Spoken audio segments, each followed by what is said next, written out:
गमे आशिकी से कह दो राहें आम तक न पहुँची। मुझे खौफ है ये तहमत तेरे नाम तक न पहुँची। मैं नज़र से पी रहा था तो इस दिल ने बद्दुआ दी। तेरा हाथ जिंदगी भर कभी जाम तक न पहुँचे। मेरे तेरे नफस को नहीं बागबां से रंजिश। मेरे घर में आ बुलाना तो ये दाम तक न पहुँचे। नई सुबह पर नज़र है मगर ये भी डर है। ये शहर भी रफ्ता रफ्ता कहीं शाम तक न पहुँचे। जो नकाबे रुख उठा दी तो ये कैद भी लगा दी। उठे हर निगाह लेकिन कोई बाम तक न पहुँचे। गमे आशिकी से कह दो राहें आम तक न पहुँचे। नमस्कार, कैसे हैं आप सभी? दुआ और उम्मीद दोनों है कि आप सभी बहुत अच्छे होंगे। तो बहुत बहुत स्वागत, वेलकम, अभिनंदन to my channel I only love. तो चलिए एक छोटी सी उड़ान भरकर वापस आ जाते हैं, रिहर्सल कर लेते हैं या दोहरा देते हैं, इन शॉर्ट रिकैप ले लेते हैं। तो रिकैप कुछ यूँ है कि कल्पना और गीतिका की मुलाकात होती है। मुलाकात कुछ यूँ होती है कि आसमान से बर्फ़ को नीचे गिरना पड़ता है, ये बताने के लिए कि ये दोनों कितने अलग हैं। इन दोनों के बीच में जब भी ये मिलते हैं तो एक घर्षण पैदा होता है जो इनके अलहदा होने का सबूत दिलाता है, अलग होने का बताता है कि ये दोनों कितने अलग हैं। तो बर्फ़ को गिरना पड़ता है ये बताने के लिए। चलिए, बर्फ़ तो गिरी ही गिरी, लेकिन कर्फ्यू भी लगा दिया है, इन्होंने नहीं लगाया। तो वहाँ जितने भी लोग थे वो लोग अपने अपने घर वापस लौटने लगते हैं। कल्पना अपनी मर्सी में बैठने से पहले गीतिका को व्हीकल के लिए जद्दोजहद करती पाती है, तो उसे अपनी वाइट मर्सी में बैठने का सौभाग्य देती है। कार आगे बढ़ जाती है इन दोनों की, मगर कर्फ्यू और बर्फ़बारी की वजह से रोड्स जो हैं वो जगह जगह पर रोक दिए गए हैं। वहाँ की आवाजाही को रोक दिया गया है, जिससे कल्पना को भी रुकना पड़ता है। अब उसका जेट होता तो वो तो आगे निकल जाती, लेकिन वाइट मर्सी को आगे जाने की इजाज़त नहीं है, तो वो उसे वापस मोड़कर एक छोटे से पुराने से कॉटेज में लेके जाती है। जाना वहाँ पड़ता है उसे, और वहाँ एक छोटा सा रूम लेते हैं ये लोग, क्योंकि रात अब यहीं गुजारनी होगी। गीतिका का बॉडी टेम्परेचर ऊपर की तरफ ग्राफ बनाने लगता है। अब गीतिका की बॉडी इस तरह से असर कर रही है, इसका कोई रीज़न हो सकता है। इसके बीते कुछ दिन जिसमें इसका लाइफस्टाइल बड़ी तेज़ी से या बहुत अलग हुआ, या फिर ये बर्फ़, ये ठंड वैली का ये मौसम, या फिर इसकी हीरोपंती, ये कुछ भी हो सकता है। चलिए जानते हैं और थोड़ा सा आगे बढ़ते हैं। कल्पना ने जब अपने हाथ की हथेली को गीतिका के कानों पर लगाया, मिस जर्नलिस्ट, चाय ख़त्म करिए, जल्दी करिए। कल्पना ने अपना हाथ ज़रा सा भी सरकाए बगैर कहा और कुछ शब्द अपने आप से कहे, शी इज़ नॉट वेल। गीतिका ने नज़रें तिरछी की और कल्पना को देखकर अपनी चाय को पीने लगी। लबों से लगाया उस कप को आराम से, फिर ना जला लेना आपने ये। इतना कहकर कल्पना ने थोड़ा कुछ सेकंड्स का पोज लिया, अपने हाथ को अपनी तरफ खींच लिया जो अभी भी गीतिका के कानों पर था, और खड़ी हो गई। अपनी बात को उसने पूरा किया। अपने ये बोलते होठों को जला मत लीजिएगा दोबारा, चलिए जल्दी से चाय ख़त्म करिए। ये कहकर कल्पना ने अपना रुख खिड़की की तरफ किया। वाह, आज ही पूरा गर्म होना था आपको, हाँ? कल्पना ने ये सर ऊपर करके कहा, गिरने वाली बर्फ़ से। लेकिन गीतिका को लगा ये शब्द उसके लिए कहे गए हैं। क्या कहा आपने? आप कुछ भी बोलने से पहले सोचती नहीं है ना? गीतिका ने जल्दी जल्दी अपने कांपते हुए लबों से ये लफ्ज़ निकाल दिए।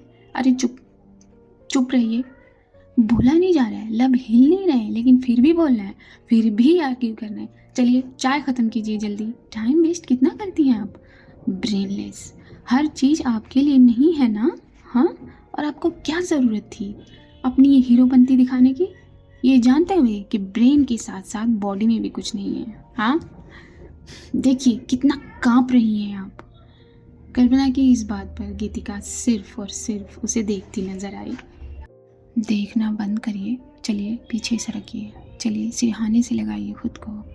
ये कहकर कल्पना ने अपने दोनों हाथ से गीतिका के कंधों को पकड़कर उसे पीछे की तरफ किया, बेड की तरफ झुकाया। इस प्रोसीजर में कल्पना गीतिका के बहुत करीब आ गई। उसकी सांसें गीतिका गिन सकती थी, इतने करीब। गीतिका ने लंबी सांस लेके कल्पना की खुशबू को इनहेल किया, पूरा अपनी आंखों को बंद करके। कल्पना ने कंधों को छोड़कर गीतिका को ब्लैंकेट से कवर किया। सामने जल रही फायर की लकड़ियों को एडजस्ट किया। कल्पना ने रूम का टेम्परेचर अब इस आग की वजह से वार्म होना शुरू हो गया है, मगर गीतिका का कांपना कम होने की बजाय बढ़ गया और उसकी आंखों का बंद होना शुरू हो गया। कल्पना अपनी हथेली को पलटकर उसके माथे पर रखती है। What the fuck? ये तो पूरा जल रहा है। मिस जर्नलिस्ट, ये कहकर कल्पना ने हल्के से पुकारा गीतिका को। गीतिका ने बहुत हल्का सा जवाब दिया, सिर्फ हूँ में। आप लेटिए, मैं देखती हूँ कोई डॉक्टर हो तो, क्योंकि ज़्यादा वेट करना ठीक नहीं होगा। मैं बस अभी आई। उसके जलते बदन को देखकर कल्पना थोड़ा सा सतर्क हो गई। ये कहकर कल्पना उठकर अपने कदमों को बाहर की तरफ करती है और यहाँ के स्टाफ हेड से बात करने नीचे आती है। सच में यहाँ कोई डॉक्टर नहीं है? कल्पना ने बड़ी हैरानी से उस स्टाफ मेंबर से पूछा। सॉरी कल्पना मैम, यहाँ से कुछ दूरी पर एक छोटा सा क्लिनिक है, मगर वहाँ जाना भी शायद। इतना कहकर उसने कल्पना के चेहरे की तरफ देखा। हाँ, शायद पॉसिबल नहीं, यही कहना चाह रहे हैं आप? कल्पना ने गर्दन हिलाकर उससे उसी की बात को पूरा किया। जी मैम। वाह, अच्छा है। अच्छा, अभी के लिए आप मुझे एक एक्स्ट्रा ब्लैंकेट प्रोवाइड करवा सकते हैं प्लीज़? हाँ बिल्कुल मैम, बिल्कुल, मैं भिजवाता हूँ अभी। ना, आप मुझे दे दीजिए, मैं खुद ले जाऊँगी। कल्पना अपने हाथों में ब्लैंकेट पकड़े सीढ़ियों पर चढ़ने लगती है। इतनी सिमिलैरिटी कैसे हो सकती है? कैसे? सॉरी, मतलब ये चीज़ भी सेम? ना, नहीं, ये कैसे हो सकता है? कैसे पॉसिबल है ये? लेकिन वो तो सब कुछ हो ही रहा है, तो क्या वही फॉर्मूला इन पर भी आजमाऊं? नहीं, पहले मुझे कंफर्म करना होगा।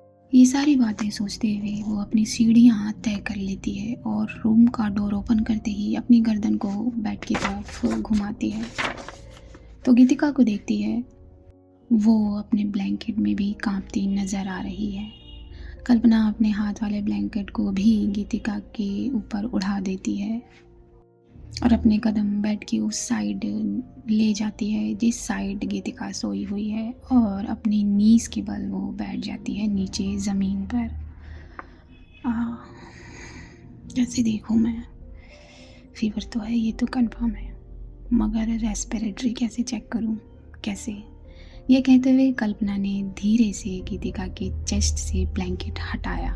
वो थोड़ा हिचकिचा रही थी और उसने अपने चेहरे को हल्का हल्का उसके सीने की तरफ किया। उसके सीने के पास ले जाकर अपने लेफ्ट कान को गीतिका के सीने से बिल्कुल चिपका दिया। गीतिका का दिल तेज धड़क रहा है। उसकी सांसें उथली सी सुनाई दे रही हैं, जिसे सैलो ब्रीदिंग कहते हैं, और उसके सीने से एक आवाज़ आ रही है, हर चेस्ट इज व्हीजिंग। ये सब नोटिस करते हुए कल्पना ने एक और चीज़ नोटिस की, स्वेटिंग भी। यह कहकर कल्पना ने अपना चेहरा फट से गीतिका के सीने से हटा लिया और जल्दी से उसे वापस से ब्लैंकेट से कवर कर दिया और वो खड़ी हो गई। सारे सिम्टम्स सेम हैं, सारे। तो ये भी निमोनिया की शिकार है। माय गॉड, मुझे लग ही रहा था ये सेम कैसे हो सकता है, लेकिन है। उस पहरेदार की तरह जो इनकी चिन पर बैठा, ये भी सेम है। मुझे डॉक्टर से बात करनी होगी। ये कहकर उसने फ़ोन निकाला। सिग्नल ही नहीं है यहाँ। अब मुझे लैंडलाइन यूज़ करना होगा। कल्पना ने बिना सोचे समझे अपने कदमों को नीचे सीढ़ियों की तरफ बढ़ा दिया।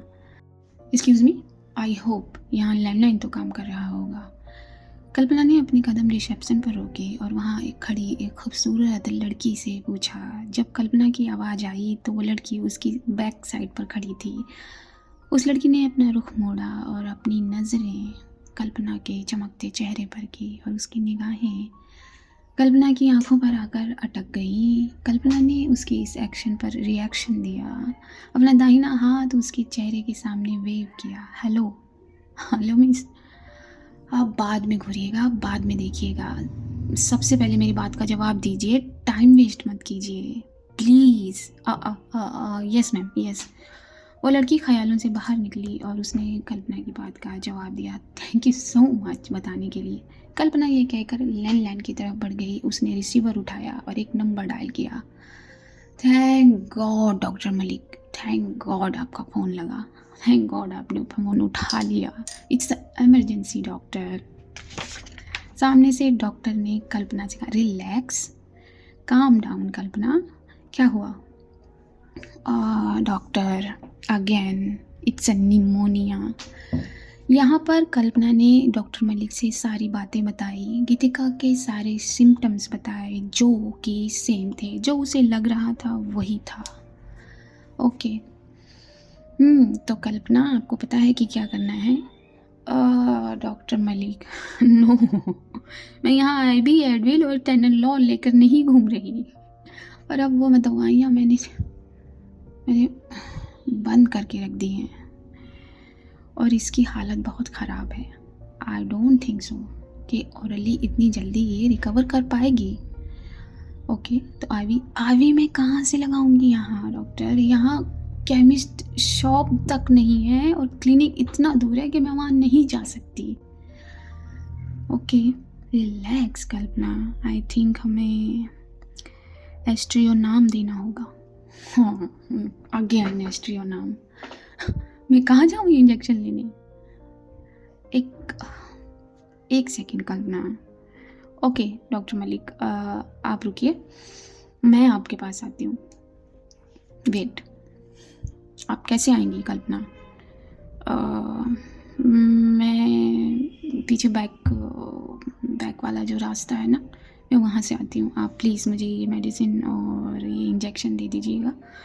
सबसे पहले मैं उसे एजिट्रोनॉम दूँगी, उसके बाद वो रिकवर होगी, उसका फीवर रिड्यूस होगा, तभी ऑरली मेडिसिन हम दे पाएंगे ना। Wow, I am impressed. I think squadron leader की जगह आपको डॉक्टर हो जाना चाहिए। डॉक्टर मलिक ने कल्पना की समझदारी पर उन्हें अप्रिशिएट किया। कम ऑन, मैं अपने जेट के साथ बहुत खुश हूँ, बहुत खुश हूँ। ये दवाइयाँ, ये इंजेक्शन, ये आईवी, ये फाईवी, ये सब आप ही संभालो, लेकिन अभी इसको देना होगा और मैं इसे बाहर नहीं लेके आ सकती, वरना मैं इसे आपके पास ले आती। ओके, अच्छा सुनो कल्पना, आपको मेरे घर तक आने की ज़रूरत नहीं है, मैं भी अपनी कार से निकलता हूँ। हम टर्निंग पॉइंट पे मिलते हैं वैली के, पहलगांव के पीछे वाले बैक साइड पे जो रोड है वहाँ पर। हाँ ठीक है। ओके डॉक्टर मलिक, बस मैं अभी निकल रही हूँ। ये कहते ही कल्पना ने रिसीवर वापस अपनी जगह रख दिया और रूम में गई, अपनी चाबी लेकर नीचे आई। सुनिए मिस, प्लीज़, ये रूम नंबर है, इसमें एक लड़की है, उसकी तबीयत सही नहीं है, तो आप सिर्फ और सिर्फ आधे घंटे तक उन्हें देख लीजिए, बाकी मैं आ जाऊंगी तो मैं खुद देख लूँगी। इतनी हेल्प कर दीजिए मेरी। वो लड़की तो पहले से ही लट्टू है कल्पना में। जी बिल्कुल, आप जो कहेंगे मैं वो कर दूँगी। Oh okay, thank you. ये कहकर कल्पना ने अपने कदम बाहर की तरफ जल्दी बढ़ाए, अपनी कार के पास गई और अपनी मर्सी को फटाफट से रिवर्स गियर में डाला और वो यहाँ से निकल गई। हेलो, हाँ नेहा बोल, क्या हुआ? सूरज तेरे पास आई थी गीतिका? नहीं यार, मेरे पास तो नहीं आई। इनफैक्ट मैं तो इस यहाँ से बाहर ही नहीं निकला। यहाँ पर इतने सारे तोड़ जोड़ करने हैं, ये सारी फ़ोटोज़ रिकवर करनी है और मेरे कैमरे में तो एक भी फ़ोटो है ही नहीं ढंग की। सेम यार, तो मैंने गीतिका से मांगा, गीतिका ने मुझे मेल किया, देन उसने मुझसे कहा कि ये न्यूज़ अपने ब्रांचर को दिखाओ, देन उसने पब्लिश कराने के लिए कह दी थी।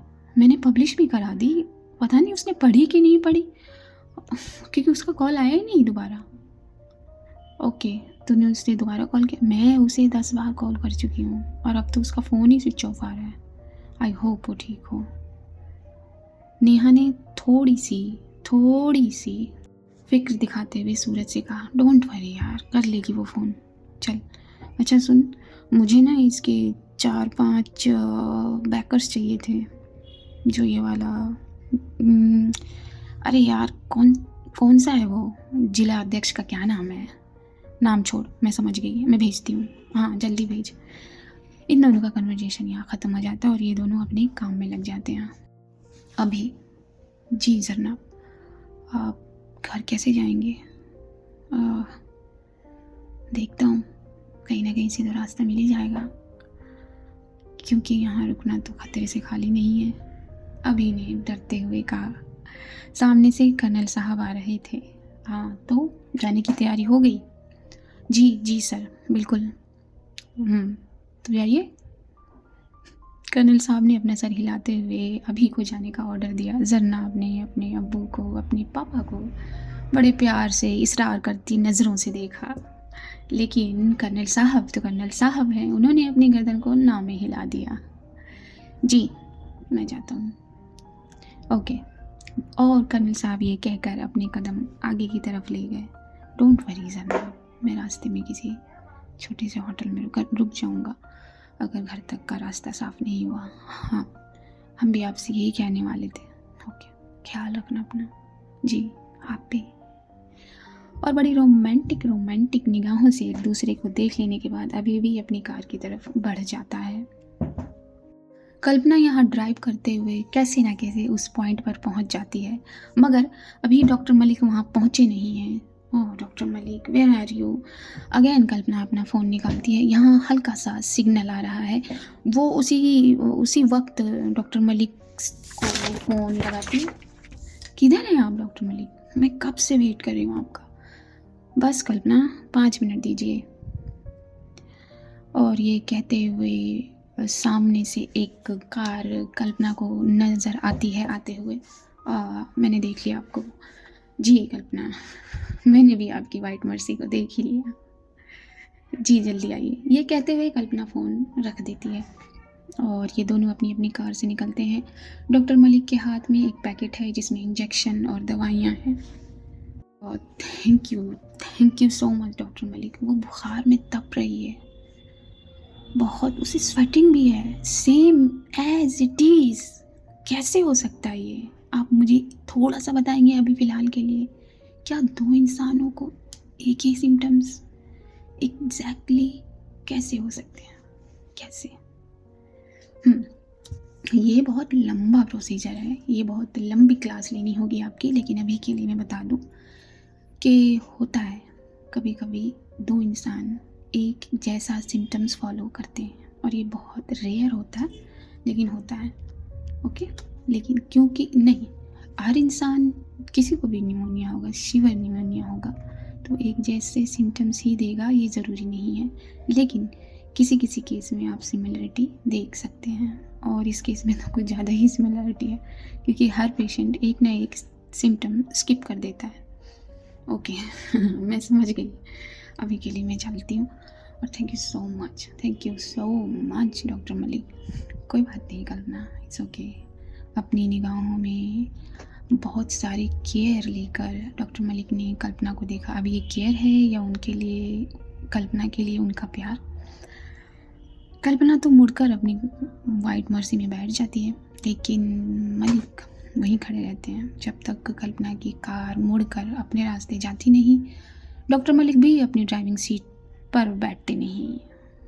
जब कल्पना की गाड़ी यहाँ से निकल जाती है तो डॉक्टर मलिक भी अपनी स्टीयरिंग को रिवर्स करते हैं और अपने रास्ते पर अपनी कार को कर देते हैं। कल्पना फट से यहाँ पहुँच जाती है। एक्सक्यूज़ मी, आप क्या कमरे में गई थी? जी कल्पना मैम, वो ठीक है, I mean वो सोई हुई है। वो सोई नहीं है। Anyways thank you so much. ये कहते हुए कल्पना फटाफट से अपने कदम जो है वो ऊपर सीढ़ियों की तरफ बढ़ा देती है। फटाफट से कमरे का दरवाज़ा खोलकर वापस उसे लॉक करती है और एक सेकंड मैं भी आई। वापस वो बाहर जाती है, नीचे जाती है और अपनी मर्जी में से वो वाइन की बोतल निकाल लेती है और वो बोतल को लेकर वापस रूम में आती है। उस बोतल को एक टेबल पर रख देती है और मेडिसिन की जो उसे पैकेट दिया गया था उसमें से वो इंजेक्शन निकालती है। आइए एस्ट्रोनॉम, आज फिर आप मेरे हाथ में हैं। इंजेक्शन को सिरिंज में लोड करती है, लोड करके वो वहाँ टेबल पर रख देती है और खड़ी हो जाती है अगेन उसी जगह जिस जगह पर बैठकर उसने गीतिका के चेस्ट को अपने कान से लगाया था। अब इसे इंजेक्शन कहाँ दूँ? बम पे या फिर आम पे? आम के लिए तो नहीं, आम ही ठीक है। वो घबराते हुए फिर से गीतिका के पास पहुंचती है, ब्लैंकेट को हटाती है और गीतिका के सर को हल्का सा उठाकर अपनी गोद में रख देती है। गीतिका एक छोटे बच्चे की तरह उसकी गोद में सिमट जाती है। अरे ठीक, सोने के लिए नहीं लिया आपको गोद में? वो ये कहते हुए, ऐसा रिएक्शन देते हुए कल्पना हल्के से जो स्वेट शर्ट पहना होता है गीतिका ने वो उतार देती है। अब गीतिका सिर्फ और सिर्फ अपने स्पोर्ट ब्रा में है, उसने सच में कुछ भी नहीं पहना था।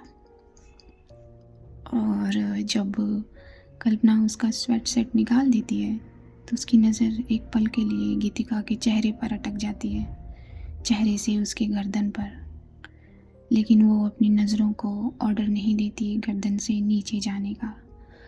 वो हल्के से अपने हाथ की लंबाई को खींचकर थोड़ा सा लंबा करके उस इंजेक्शन को टेबल से उठाती है और गीतिका के आर्म को, लेफ़्ट आर्म को अपने कंधे पर रखती है। मतलब उसके लेफ़्ट बाजू को, उसके हथेली को अपने कंधे से लगाती है ताकि उसका जो आर्म है वो थोड़ा सा पॉप अप करे। उसके आर्म को अपने 2 फिंगर्स में पकड़ के वो इंजेक्शन हल्के से घुसा देती है और वो नीडल जो होती है वो पूरा उसके मसल्स में चला जाता है और सिरिंज में जो सॉल्ट है वो पूरा का पूरा खाली कर देती है। हल्के से जब निकालती है नीडल मसल्स में से तो हल्का सा गीतिका रिएक्ट करती है, उसे दर्द होता है। रिलैक्स हो गया। सिरिंज को टेबल पर फेंक कर मतलब उछाल कर, ताकि वो टेबल तक पहुंच जाए, उसे अगेन अपने हाथ लंबे ना करने पड़े। उस दूसरे हाथ से वो गीतिका के आर्म को रब करती है और थोड़ी देर रब कर लेने के बाद गीतिका के सर को पकड़कर वापस पिल्लो पर रखती है और उसे ब्लैंकेट से कवर कर देती है और उठकर वो यहाँ से जाना चाहती है। तभी गीतिका अपने एक हाथ से इसकी जैकेट के कोने को पकड़ लेती है और इसके कदम अपने आप रुक जाते हैं। वो पलट कर देखती है कि इसकी जैकेट को पकड़ा किसने, तो देखती है कि गीतिका ने एक बच्चे की तरह अपने हाथ में इसकी जैकेट के कोने को पकड़ लिया है। और ये पल कल्पना की नज़रों को थोड़ी देर के लिए गीतिका पर रोक देता है और अगेन हर बार की तरह कल्पना की नज़र गीतिका के चिन्ह पर रुक जाती है और वो उसे निहारने लगती है। थोड़ी देर निहार लेने के बाद वो गीतिका के हाथ से हल्के से अपनी जैकेट हटाकर उसके हाथ को ब्लैंकेट में घुसा देती है। उफ, मैं थक गई। ये कहकर कल्पना अपनी गर्दन को ऊपर करके नीचे करती है। अब मुझे गर्मी लग रही है और अपनी लेदर जैकेट को अपने शोल्डर से जुदा कर देती है। सोफे पर बैठती है। ये जो लकड़ियाँ जल रही हैं इन्हें दोबारा से एडजस्ट करती है और इन लकड़ियों ने बखूबी अपना काम किया है। इस रूम का टेम्परेचर अच्छा खासा हो गया है। उस सिंगल सोफे पर बैठ के उस फायर बोन के पास, बोन फायर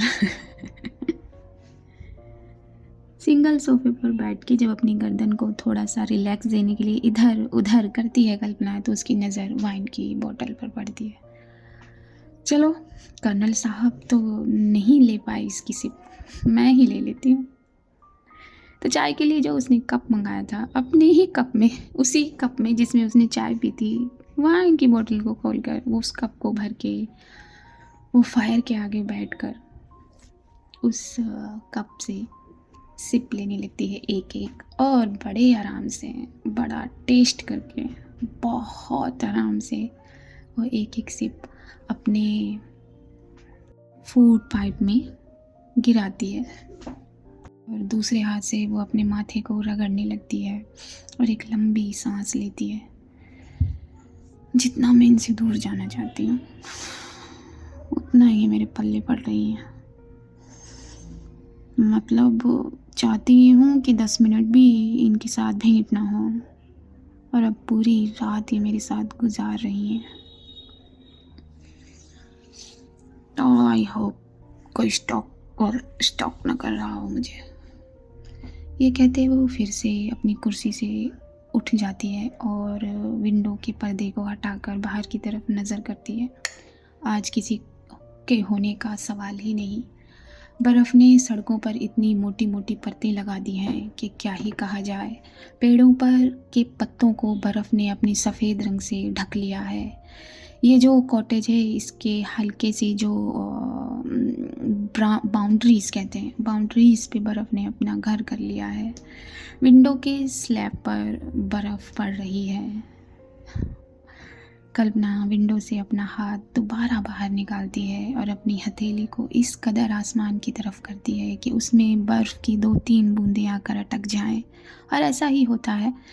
जब उसकी हथेलियों पर बर्फ़ की 2-3 बूंदें आ जाती हैं तो वो अपनी हथेली को बंद करके उन्हें संभाल लेने की कोशिश करती है, लेकिन वो पानी बनकर उसकी हथेलियों से आज़ाद हो जाती हैं। वापस वो अपनी हथेली को अपने पास रखती है और उसे ओपन करती है। तो ये भी आप ही की तरह है,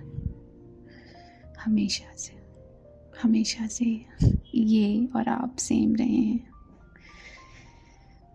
ये कहकर वो उस हथेली को किस कर लेती है और अपने चेहरे को बाहर की तरफ करके आसमान की तरफ रुख दे देती है।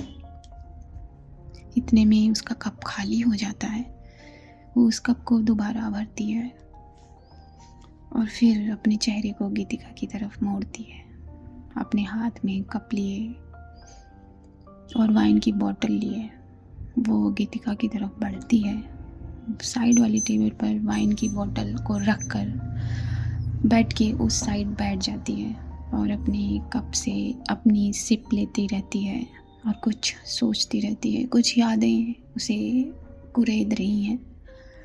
उन यादों में ही रहकर वो गीतिका के माथे को फिर से एक बार चेक करती है और पाती है कि फीवर जो है वो कम हो गया है। अगेन वो उसकी रिस्ट को पकड़कर उसकी नब्ज़ काउंट करती है। नब्ज़ भी धीरे धीरे अपना लेवल पकड़ रही है। Thank God, thank God. ये कहकर अगेन वो गीतिका को कंबल बिल्कुल ठीक कर देती है और अपने कप को खाली कर लेती है। एक बार में ही कप वहीं साइड में रखकर वो अपने बेड की साइड लेट जाती है। अब उसे थोड़ा सा सर्द एहसास होता है तो वो गीतिका के कंबल में अपने पैरों को कर लेती है। गीतिका एक करवट लेती है और उसके हाथ, उसके बाजू कल्पना की गोद में आ जाते हैं। जैसे ही वो उसकी गोद में आते हैं, गीतिका अपना सर भी उसकी गोद में रख देती है। अरे क्या हुआ है आपको? चलिए अपनी जगह हो जाइए। नहीं, गीतिका ने इस बार जवाब दिया। ओके, तो मैडम को होश आ गया, यानी कि मैडम अब ठीक हो रही हैं। Thank God. मैं क्या करती इस ब्रेनलेस औरत का। मैं ब्रेनलेस नहीं हूँ। ओके, दुनिया जहान का ब्रेन है आपके पास। चलिए अपनी जगह खिसकिए, छोड़िए मुझे। नहीं, अरे कहाँ ना छोड़िए। मुझे ठंड लग रही है। ठंड लग रही है तो दिया है ना आपको 2 ब्लैंकेट। चलिए अपने ब्लैंकेट में, चलिए टाइम वेस्ट मत कीजिए, हटिए। कल्पना उसे बिना टच किए उसे बार बार अपने आप से हटने के लिए कहती है, लेकिन गीतिका अभी हल्की नींद और इंजेक्शन के आगोश में है, तो वो मना करती रहती है। गीतिका मना करते करते सो जाती है। यहाँ कल्पना की भी आँख लग जाती है और ये दोनों सो जाते हैं। थोड़ी देर बाद गीतिका की आँख खुलती है, अपना सर ऊपर उठाकर देखती है कि कल्पना आधी बैठी है और आधी सोई है। वो ठीक करने की कोशिश करती है कल्पना को, लेकिन कल्पना को हिला ही नहीं पाती। क्या है ये, पत्थर है क्या? Squadron leader. गीतिका अपने दाहिने हाथ से कल्पना के लेफ्ट शोल्डर को झकझोरती है। हाँ, क्या हुआ है आपको? सो जाइए, सोने दीजिए मुझे प्लीज़। कितना थकाया आपने, आपको पता है। हटिए, सोने दीजिए। हाँ तो आप सीधा होके सोइए ना, लेट जाइए। हाँ। और ये कहते हुए कल्पना हल्का सा सरक कर नीचे अपने सर को बेड के सिरहाने की जगह पिलो पर करती है, और गीतिका अब उसके बहुत करीब है। गीतिका हल्का सा पीछे होती है जब वो सरकती है, लेकिन जब प्रॉपर कल्पना लेट जाती है बेड पर तो गीतिका का चेहरा कल्पना के शोल्डर के बहुत करीब होता है। गीतिका के लब ऑलमोस्ट कल्पना के कान पर होते हैं और उसकी सांसें कल्पना के कान में सुनाई देती है। प्लीज जर्नलिस्ट, मैंने आपसे कहा ना, दूर हटिए। नहीं, मुझे प्यास लगी है। हाँ तो वहाँ पानी रखा हुआ है ना, जाइए पी लीजिए, मुझे नींद आ रही है। कल्पना ने अपनी आंखें बंद करते हुए ही गीतिका को अपनी फिंगर से इशारा किया कि उसने कहाँ रखा। पानी की बोतल अलग टेबल पर है और जहाँ कल्पना इशारा कर रही है वहाँ वाइन की बोतल है। गीतिका पीछे करती है अपने आप को, बेड से उतरती है और अपने कदमों को उस टेबल की तरफ करने लगती है। जैसे ही वो उस टेबल पर पहुँचती है, लाइट्स चली जाती है वैली की, और इस कमरे में सिर्फ वो आग दिख रही है जो हल्की हो गई है, क्योंकि उसकी लकड़ियों को एडजस्ट करने वाली तो सो गई ना। अब गीतिका बोतल पकड़ती है और अपने होठों पर लगाती है। ये कैसा पानी है जी? नहीं, वो थक गई हैं। वो कल्पना से पूछना चाहती है लेकिन पूछ नहीं पाती। वो फिर से एक घूंट लेती है। ये तो कुछ और है, आई थिंक। वो फिर से एक घूंट लेती है और फिर से एक घूंट लेती है। उसे ये भी मालूम है कि ये पानी नहीं है, लेकिन पिए जा रही है। एक घूंट लिया, दूसरा घूंट लिया, तीसरा घूंट लिया। ऐसे करते करते गीतिका ने पूरी बोतल को खाली कर दिया और अपने कदमों को वापस कल्पना बेड पर करना चाहा, लेकिन बीच में वो लड़खड़ा गई और बेड पे अपनी जगह जाने की बजाय वो गिर जाती है कल्पना के ऊपर। आज के लिए इतना ही रखते हैं। होप सो मैं ये पार्ट इसका अगला भाग मैं कल ही डाल दूँ, कल ही अपलोड कर दूँ, लेकिन कल थोड़ा मुश्किल है। जब भी आएगा आपको पता लग ही जाएगा, वरना कायस लगाने में तो आप लोग आगे हैं ही ना। तो चलिए, मैं मिलूंगी आपसे अगले किसी भाग में। तब तक के लिए मुस्कुराते रहिए, अपने पेरेंट्स का ख्याल रखिए, दुआ करते रहिए। सर्दियाँ बहुत हैं, सर्दियों में अपने पेरेंट्स का ख्याल रखिए। आप मेरी स्टोरी स्पॉटिफाई पे भी सुन सकते हैं और मुस्कुरा सकते हैं। चलिए, मुझे दीजिए इजाज़त। नमस्कार।